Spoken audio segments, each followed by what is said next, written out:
नमस्कार, प्रणाम। रुआ देख रहे भोजपुरिया दस्तक। बड़ा खबर सासाराम से बा। सासाराम के बढ़िया बाग मोहल्ला में अपहृत शिक्षक के छुड़ावे के दरमियान पुलिस के साथे भइल अपराधी के मुठभेड़ में 2 गो अपराधी पुलिस के गोली के शिकार हो गए बड़न, घायल हो गए बड़न, अस्पताल में भर्ती बड़न। और ये मामला में अभी तक 6 गो अपराधी के गिरफ्तारी हो चुकल बा। ये बात के पुष्टि डीआईजी साहबाद डॉक्टर सत्य प्रकाश जी करी है। लेकिन ओकरा पहले रुआ के हम सब कुछ बता दी कि अपहरण काल भई रहे, यानी कि शुक्रवार के शाम के रूपी बांध गांव निवासी परसतुआ थाना क्षेत्र के रूपी बांध गांव निवासी शिक्षक दिलीप कुमार सिंह कोचस थाना क्षेत्र के कपसिया गांव में कार्यरत रही। कपसिया गांव के मध्य विद्यालय में शारीरिक शिक्षक के तौर पर दिलीप कुमार सिंह पदस्थापित रही। कल पढ़ा के जब वहाँ के घरे लौटत रही अपना गांव रूपी बांध, तो वही बीच में वहाँ के अपहरण हो गई। अपहरण करके अपहरणकर्ता उनका के सासाराम के बढ़िया बाग मोहल्ला के कोनो घर में ले जाके रख दिलन, जहाँ पर उनकरे फोन से उनकर पत्नी के फोन करावल गई।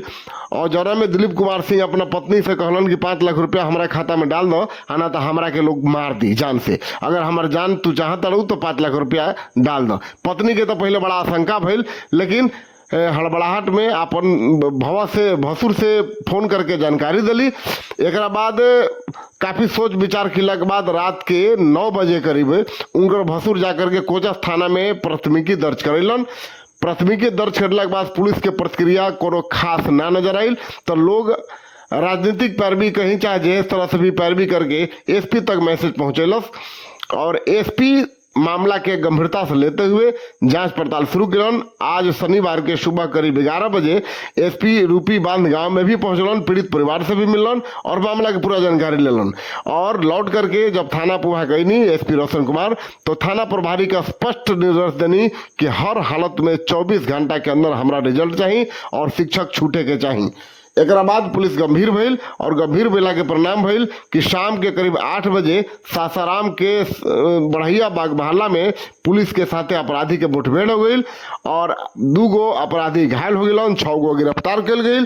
काफी मात्रा में हथियार भी बरामद भइल बा और शिक्षक दिलीप कुमार सिंह के सकुशल बरामदगी हो गई बा।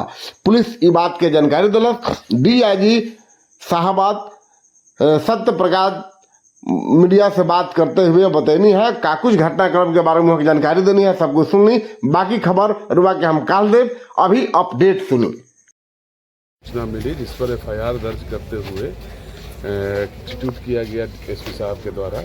उसी संदर्भ में आज सूचना मिली कि सासाराम में तकिया जगह है, तकिया जगह पर इनको छुपा कर रखा गया और बार बार रैंसम का कॉल आ रहा था। पुलिस जो सत्यापन में गई तो उधर से फायरिंग की गई, तो पुलिस ने भी आत्मरक्षा इधर से फायरिंग किया, जिसमें 2 लोगों को गोली से वो लोग घायल हैं, जिनका इलाज यहाँ पर किया जा रहा है। एफएसएल की टीम बुला ली गई है और इसमें जो भी अग्रतर कार्रवाई है उसको किया जा रहा है।